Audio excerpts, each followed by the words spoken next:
नमस्कार। निःशुल्क ज्योतिष परामर्श केंद्र में आप सबका स्वागत है। आज दिनांक 22 जनवरी 2025 बुधवार। मेरा मोबाइल नंबर 8005817305।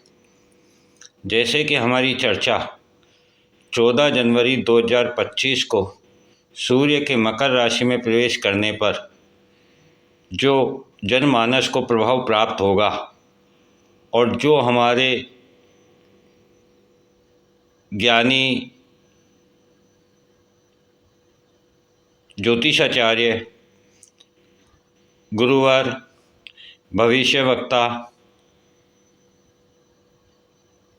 और समस्त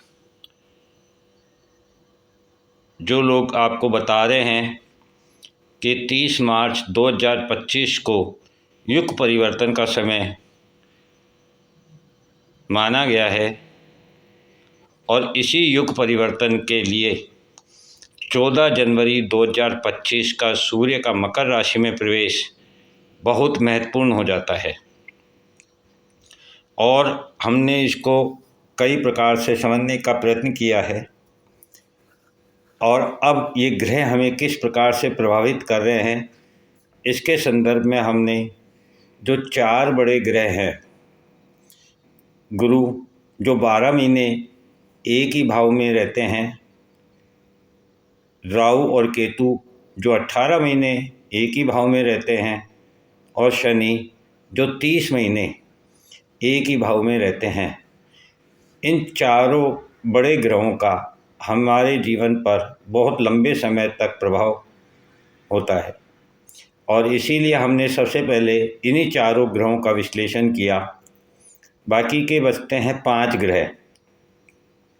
5 ग्रह में सूर्य, चंद्रमा, मंगल, बुध और शुक्र, ये 5 ग्रह है। अब इसमें सबसे फास्ट गति से, तेज़ गति से चलने वाले चंद्रमा हैं जो 2.25 दिन में अपना एक घर पूर्ण कर लेते हैं। इसके बाद बुध है जो 15 से 25 दिन में अपना एक चक्कर पूरा कर लेते हैं एक घर में। उसके बाद शुक्र है जो 22 से 28 दिन में एक घर का चक्कर पूरा कर लेते हैं। उसके बाद सूर्य है जो 1 महीने में एक घर में स्थित रहते हैं। और इन 5 ग्रहों में सबसे ज़्यादा लंबे समय तक जो एक घर में रहते हैं वह मंगल है। और मंगल आप देखेंगे कि इस समय मंगल जो है बहुत महत्वपूर्ण भूमिका निभा रहे हैं। मंगल को यदि हमें समझना है तो सबसे पहले हमें ये समझना होगा कि मंगल ब्रह्मांड में ग्रहों में सेनापति है। हमारे शरीर में बहते हुए खून का कारकत्व मंगल के पास है, ऊर्जा मंगल के पास है।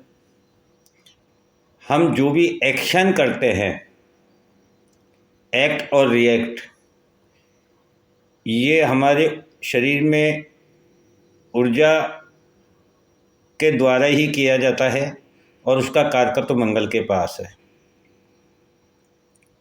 अतः मंगल बहुत महत्वपूर्ण ग्रह है। और इस समय मंगल अगस्त में जब ये मिथुन राशि में आए थे तब से ये मिथुन और कर्क, मिथुन से फिर ये कर्क में गए और कर्क से अब ये वापस लौटे हैं और 21 जनवरी को ही ये मिथुन में वक्र अवस्था में ही पुनः लौटे हैं। अब किसी भी सेनापति का जिस स्थान से जाकर के वापस आना, उसी स्थान पर हमें क्या बताता है, तो हम देखेंगे कि 14 जनवरी की जो हमने कुंडली बनाई थी उसमें सूर्य मकर राशि में बैठे हैं और मंगल और चंद्रमा उसके ठीक सामने 7वें घर में बैठे हैं। 7वां घर जैसा कि हम जानते हैं दाम्पत्य भाव का होता है और दाम्पत्य भाव हमारा अपोजिट होता है, यानी बिल्कुल विपरीत।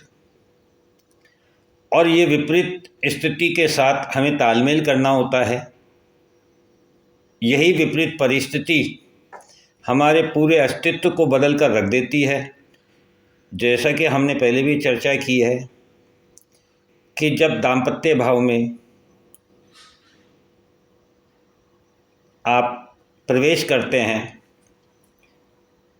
तो आपके रिश्ते बदल जाते हैं, आपकी सोच बदल जाती है, आपका अस्तित्व बदल जाता है, आपकी जिम्मेदारियां बदल जाती है, अर्थात आपका पूरा जीवन पूर्ण रूप से परिवर्तित हो जाता है। अर्थात 7वां घर जो कि बिल्कुल हमारे अपोजिट होता है उसमें हमें पूर्ण रूप से बदल देने की शक्ति प्राप्त होती है। और यहाँ सूर्य के सामने मंगल अपनी नीच राशि में कर्क राशि में बैठ करके चंद्रमा के साथ अपनी उच्च दृष्टि सूर्य पर डाल रहे हैं और ये दृष्टि ये बताती है कि मंगल यहाँ पर सूर्य को पूर्ण समर्थन देने के लिए अपनी ऊर्जा प्रदान करने के लिए तत्पर हैं। अपने मन के द्वारा, अपने इमोशन के द्वारा पूर्ण ऊर्जा प्रदान करने के लिए तत्पर हैं, क्योंकि सूर्य मकर राशि जो कि कर्म भाव को दिखाती है और वहाँ मंगल उच्च के होते हैं, अर्थात मंगल को कर्म करना, पराक्रम करना श्रेष्ठ लगता है। और यहाँ वे जल राशि में इमोशन के साथ बैठे हुए थे और इमोशन के द्वारा सूर्य जो कि आत्मा है, ब्रह्मांड में ग्रहों के राजा है, उनको सेनापति इमोशन से काम लेने के लिए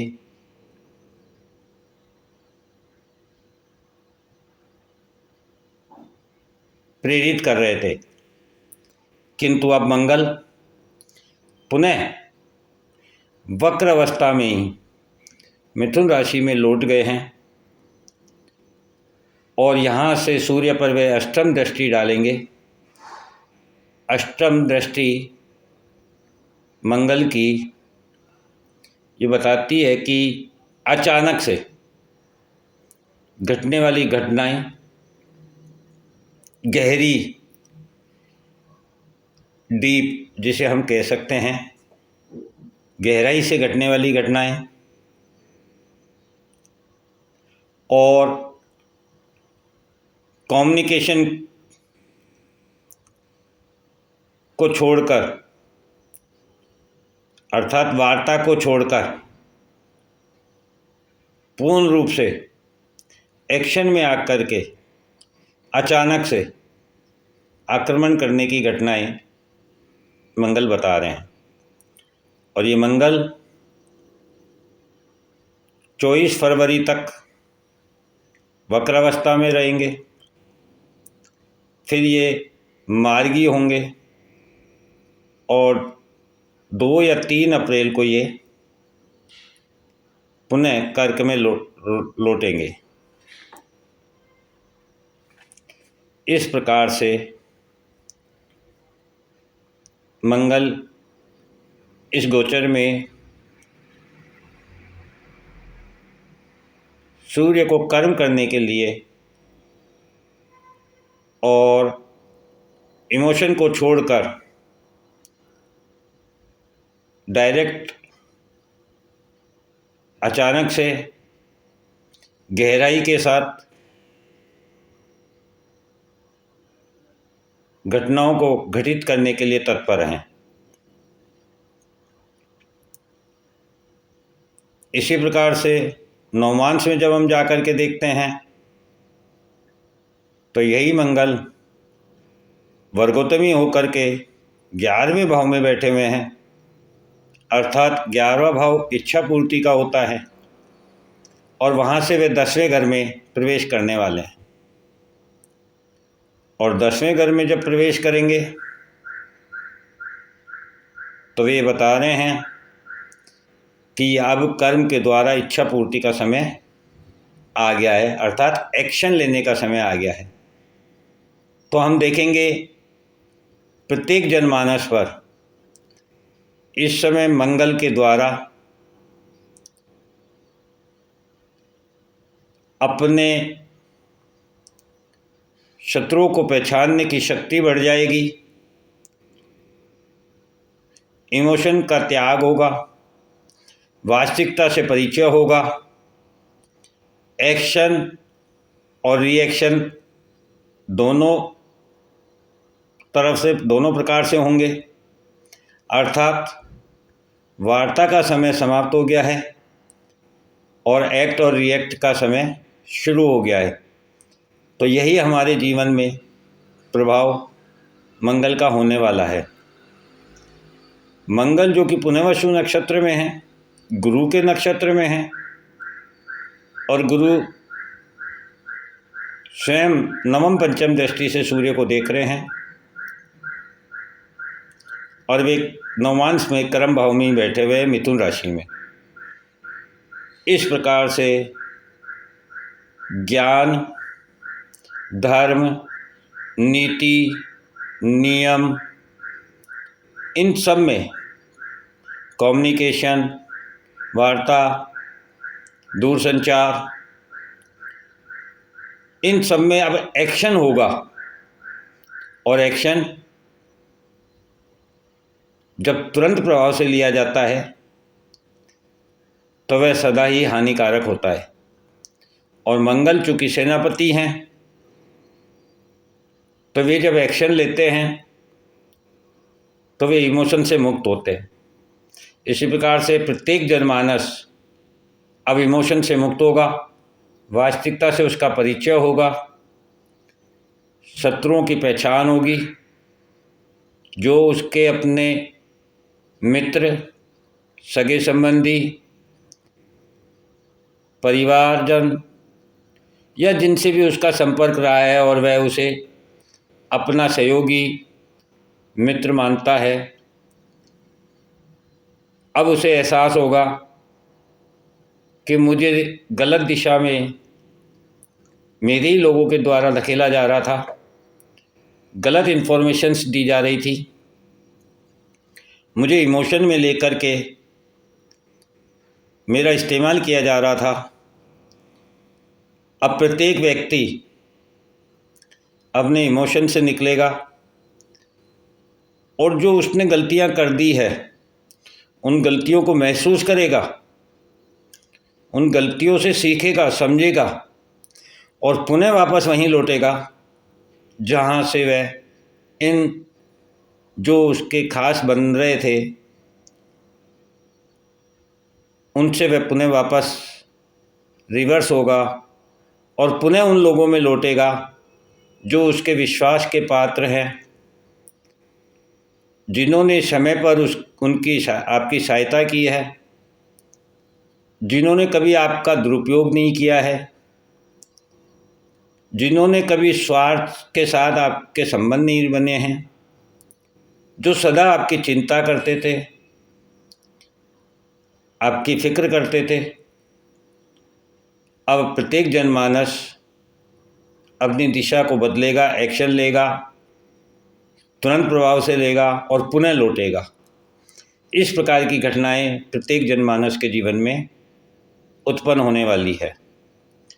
अतः हम मंगल का सदुपयोग करना चाहते हैं तो हमें पुनः लौटना है, हमें सचेत अवस्था में रहना है, हमें उन चीज़ों को जानना है, समझना है कि कौन हमारा शत्रु है और कौन हमारा मित्र है।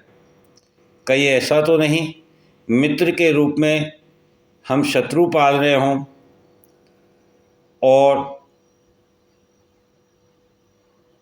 जो हमारे शत्रु थे उनको हमने मित्र बना लिया हो और मित्रों को शत्रु मान लिया हो। इस प्रकार से आप अपने इमोशन से मुक्त होंगे।